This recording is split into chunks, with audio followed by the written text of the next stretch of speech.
Are you that somebody? So, of course, over the weekend, Chicago experienced another bloodletting. Dozens of people were killed. And the interesting thing about that is that they always try to make it seem as if all black people are inherently criminal because of what's going on in Chicago. Now, as far as I know, 99% of black people don't live in Chicago. Chicago has its problems. In addition to a high murder rate, look at the unemployment rate. Look at the rates of education. Uneducated. Look at the access those people do not have. There are a lot of extenuating circumstances that make Chicago a very violent city, and no one would deny that. But imagine, this country has always tried to equate us all to Chicago. There are a lot of opiate deaths in West Virginia, in Ohio, in Pennsylvania, in many parts of the Midwest. But we don't say that all opiate deaths make all white people the same. It's interesting. In Chicago, in addition to all the problems they had, they recently took a van full of Nikes, pulled up in front of a basketball court where impoverished kids were playing, and basically did the equivalent of a sting operation.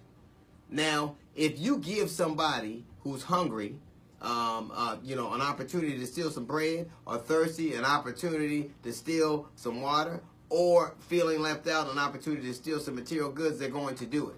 But imagine if you took that same van and you took it and put it out in front of a bunch of people who were addicted to opiates, and you had that field of opiates. They would do exactly the same thing. Stop trying to make it look like criminality is inherent to just us.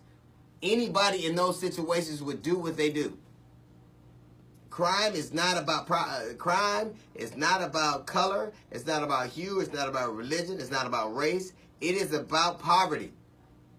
Neighborhoods in Chicago aren't safe just because they're full of black people. It's because they're full of poor black people.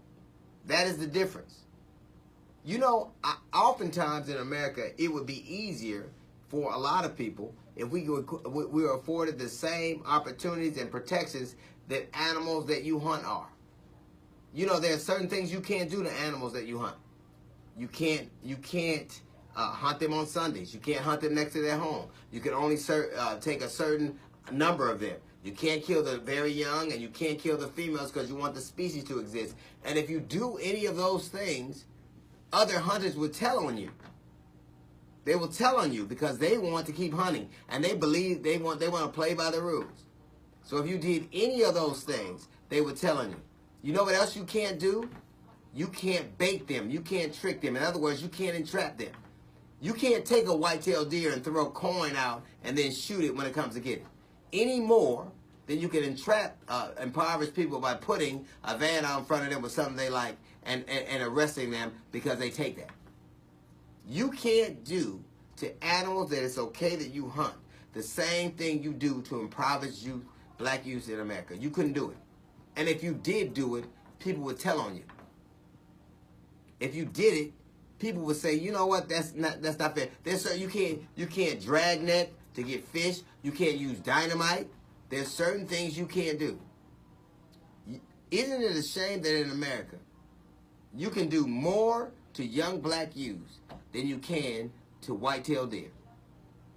That's a little note from the GED section. We got the Jazz Report coming up in 15 minutes. This, of course, is the D.L. Hughley Show.